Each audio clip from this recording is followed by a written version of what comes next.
지금 한 접시 이렇게 담았는데도 냄비에 이만큼 있어요. 이 버섯 3종이 소불고기를 되게 럭셔리하게 해준다. 이 거칠지 않은 탄닌이 입안에 싹 남는 정도예요. 후추의 스파이시함이 레드의 탄닌을 더 씻어줘요.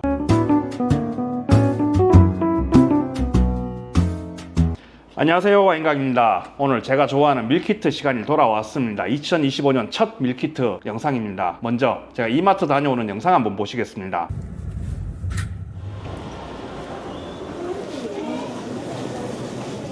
냉동식품이 아니라 밀키트까지 따로 있을 건데. 여기 따로 있다.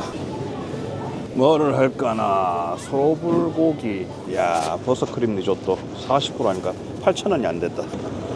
오늘은 이 소불고기로 해야겠습니다. 당첨. 짜잔! 피코크 소불고기를 가져왔습니다. 소불고기, 우리 서울식 불고기겠죠. 우리 대한민국에 3대 불고기가 있지 않습니까? 서울식 불고기, 언양식 불고기, 광양 불고기.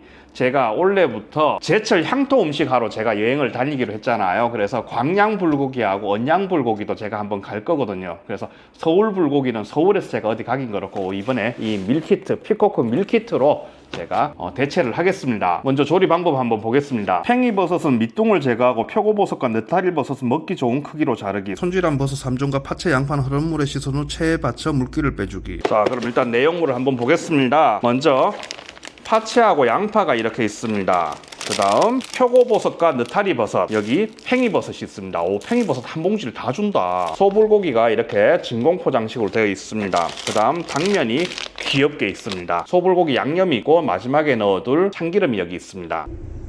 먼저 표고버섯을 정리를 하고, 얘는 밑둥을 잘라주고 얘는 먹기 좋게 자르라 그랬습니다. 그 다음 얘들을 물에 한번 씻어주라니까 먼저 얘들부터 정리할게요. 밑둥을 제거하라 그랬고 여기다 담아가야겠다. 팽이버섯은 좀 찢어줄게요. 팽이버섯 하나 다 들어있어서 좋다. 얘가 양이 상당한데. 이번엔 표고버섯과 느타리버섯 정리를 하겠습니다. 얘들은 먹기 좋은 크기로 자르라 그러는데 느타리버섯은 그냥 째면 될 것 같고, 그리고 표고버섯은 밑둥 살짝 다듬어주고, 자, 표고버섯 이렇게 편으로 썰었습니다. 그 다음 얘는 뭐 가지고 내려가서 바로 물에 씻으면 될 것 같으니까 오픈만 해서 가지고 갈게요. 양파하고 파도 나중에 어차피 한꺼번에 다 넣을 거거든요. 그래서 같이 넣고 같이 물에 헹궈 줄게요.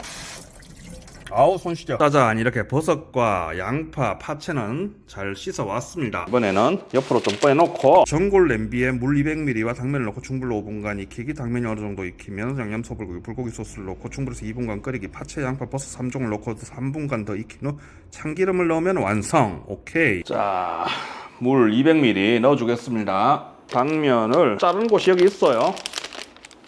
당면을 넣어주고 불을 켜주고, 중불에서 먼저 당면 5분 익히고, 그 다음 소불고기 양념 넣고 2분 더 익히고, 그 다음 이 채소를 넣고 난 뒤에 중불에서 또 3분을 더 끓이거든요. 그래서 총 10분을 끓이는 요리입니다. 당면이 많이 풀어졌습니다.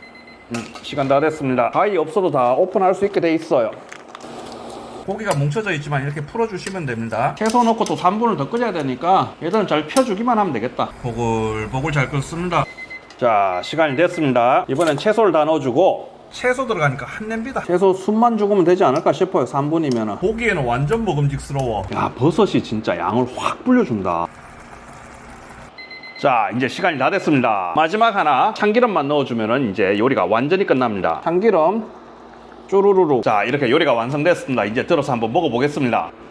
버섯이 있어서 진짜 양이 상당하다. 지금 한 접시 이렇게 담았는데도 냄비에 이만큼 있어요. 이렇게 그릇에 예쁘게 담아왔어요. 지금 레시피대로 물 200ml 넣고 계속 끓인 것밖에 없거든요. 근데 채소가 흘러나오고 해서 그 당면을 끓였잖아요. 당면에 전분이 흘러나와서 지금 국물이 걸쭉해졌어. 그리고 단맛도 좀 있긴 하지만은 그렇다고 막 너무 심하게 달거나 아니면 막 짜거나 그렇지 않아요. 국물로는 딱 좋거든요.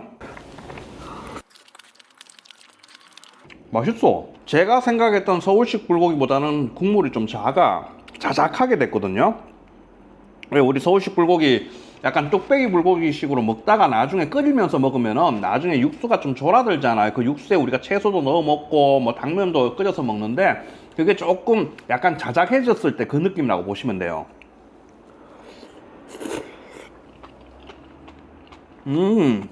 당면도 괜찮다. 근데 오늘 저한테는 킥은 이 소불고기하고 이 표고버섯하고 같이 먹으니까 왜 이렇게 맛있어? 오, 이제 나왔다. 느타리. 느타리도 식감 좋아. 이 버섯 3종이 이 소불고기를 되게 럭셔리하게 해준다.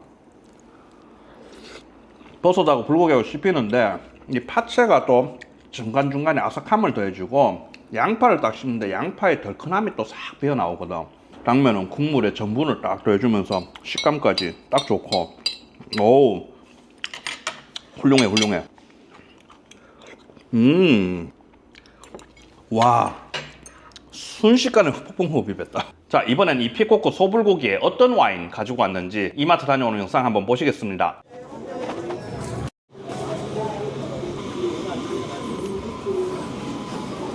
오늘 이 소불고기에는 뭘 하지? 지금 와인 매장은 설 명절 전이라서 선물 세트 판다고 정신이 없으시네요. 저는 저 앞쪽으로 가서 저렴한 와인들 모아놓은 코너로 가봐야겠다. 오, 도스코파스 블렌드 4,900원. 와우. 도스코파스가 지금 까베넷 서비뇽도 있는데 까베넷 서비뇽은 칠레 거거든요. 근데 도스코파스 레드 블렌드가 지금 스페인 거예요. 스페인에 블렌드면은 뭐 템프라니오나 가르나차 이렇게 블렌딩 되지 않았을까 싶은데, 그러면 제 생각에는 얘가 오히려 불고기는 더 잘 어울릴 것 같아. 저는 오늘 도스코파스 레드 블렌드로 해볼게요. 짜잔, 이렇게 도스코파스 블렌드 레드 와인을 가지고 왔습니다. 와서 제가 검색을 해보니까 제 예상대로 스페인산이다 보니까 템프라니오 베이스의 가르나차 블렌딩 된 겁니다. 그래서 그 옆에 칠레산 까비넷 서비뇽보다는 얘가 좀 더 라운드하면서 좀 블렌디드 와인의 어떤 컴플렉스함이 더 있을 것 같아서 제가 얘를 가지고 왔거든요. 아마 오늘 우리 소불고기에는 얘가 잘 맞을 거예요. 일단 한번 오픈해 보겠습니다. 제가 이 밀키트 편 처음 했을 때가 전찌개를 했었거든요. 그때 전찌개 하면서 이 도스코파스 샬도네 화이트 와인을 마셨는데 그때 제가 느낌이 되게 좋았었어요, 화이트 와인이. 그래서 오늘 오래간만에 도스코파스 레드 와인을 가지고 왔습니다. 블렌드 와인이고, 먼저 컬러를 보시면은 이렇게 약간은 살짝 짙은 루비빛이 나타납니다. 베리류 풍미 확 올라오고, 약간은 블랙베리 블랙체리 쪽에 검은색 껍질에 딸기 가지고 올라옵니다. 되게 살짝 농축미 있는 향이 올라오네요. 항상 말씀드리지만 4,900원의 기대치를 가지고 이런 와인은 마셔야 됩니다. 약간 잼미한 느낌도 들고, 향에서는 좀 더 녹진한 조그만 바디감 있는 와인이라고 착각이 들 만큼 향은 진했었거든요. 근데 입안에서는 뒤에 산미가 오히려 치고 나오는 느낌이다. 그래도 4,900원에 이 정도 농축면 아유 훌륭한 거지. 탄닌도 있어요. 탄닌이 있는데 탄닌 입자가 굵고 거친 거 아니에요. 입자가 되게 얇은데 혀를 밀어보시면 충분히 까끌까끌 느낌이 있거든요. 어우, 뒤에 잘 익은 과실의 농익은 풍미까지 나타난다. 야, 이거 4,900원이면 어메이징한 와인이다 진짜. 오, 도스코파스는 제가 진짜 PB 와인들 중에 진짜 머리에 남았던 와인이거든요. 샤르도네도 되게 괜찮았었어. 근데 스페인산 블렌드 와인도 괜찮네. 자, 이제 소불고기하고 한번 마리아주를 한번 보겠습니다. 음식은 다시 소불고기는 좀 데울게요. 짜잔, 이번에는 음식과 소불고기와 마리아주를 한번 보겠습니다. 저는 제 머릿속에는 벌써 궁합이 참 좋은 걸로 나와 있어요. 이미 기대치가 있어요. 이 소불고기하고 이 버섯, 표고버섯 아니면 이 느타리버섯, 팽이버섯, 입안에 단짠의 느낌이 사기는데 과하지 않은 단짠이에요. 양념이 진하거나 그렇지는 않거든요. 근데 당면에 전분물이 나와서 약간은 이 바디감을 살짝 입안을 감싸줘요. 그때 얘 마셔볼게요. 싹 씻어주고 이 레드 와인에 이 프루티함이 뒤에 딱 남으면서 탄닌이 거칠지 않다 그랬잖아요. 이 거칠지 않은 탄닌이 입안에 싹 남는 정도예요. 만일에 여기서 얘보다 더 강한 와인 들어왔으면은 이 소불고기를 완전히 덮어버릴 형상이에요. 그래서 제가 항상 이야기하는 게, 우리나라 한식 불고기나 갈비 이 요리들은 소스 자체가 이렇게 딕한 게 찐득한 게 아니잖아요. 묽은 양념이에요. 이럴 때는 우리나라 고기 요리에는 강한 레드 와인보다는 부드러운 레드 와인 드시는 게 훨씬 좋아요. 피노누아주로 가시는 게 오히려 마리아주에는 더 도움이 되실 거예요. 단짠 느낌 딱 있고, 다시 이번에는 양파하고 같이 당면하고 한번 먹어볼게요. 양파 큰 개 씹히니까 단짠의 소스가 있는데 거기에서 또 이 양파의 채수가 흘러나오니까 덜쩍지근하니 입안이 완전 황홀해져. 거기에 이제 레드와인 딱 마시면은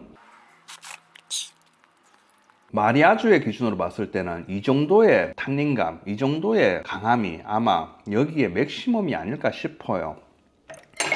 저는 오히려 소불고기에 레드와인을 마신다면 오히려 피노누아 쪽으로 저는 가겠어요. 아우, 완전 좋아, 완전 좋아. 뒤에 탄닌이 남는 것도 아니고 진짜 레드와인의 프로테함이 뒤에 싹 남는 게 입안을 정말 깔끔하게 딱 씻어줘요. 오늘 진짜 완전 좋다. 자, 이렇게 끝을 내면 좋겠지만은 또 이렇게 끝내면 또 우리 와인강이 아니잖아. 짜자잔, 햇반을 가져왔습니다. 밥을 볶아 봅시다. 일부러 딱 한 국자 남겨뒀지, 볶음밥 해 먹으려고. 여기서 우린 참기름을 또 듬뿍 넣어줘야죠. 그리고 아까 조금 저는 아쉬웠던 게 후추. 후추. 짜잔, 이렇게 불고기 볶음밥이 탄생했습니다.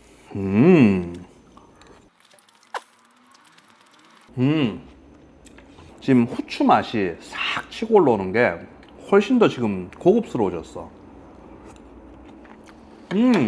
이번에는 와인을 한번 마셔볼게요. 야, 이 볶음밥 먹고 난 뒤 후추의 스파이시함이 뒤에 좀 남거든요. 그러면서 이 레드 와인을 마시니까 후추의 스파이시함이 레드의 탄닌을 더 씻어줘요. 그리고 얘가 더 프루티해졌어. 오, 이것도 재밌다. 오늘 진짜 소불고기 맛있게 먹었다. 아, 진짜 맛있게 먹었어요. 자, 저는 2025년 첫 밀키트 편 맛있게 먹고 마무리합니다. 저는 다음 영상에서 또 뵙겠습니다. 이상 와인강이었습니다. 감사합니다.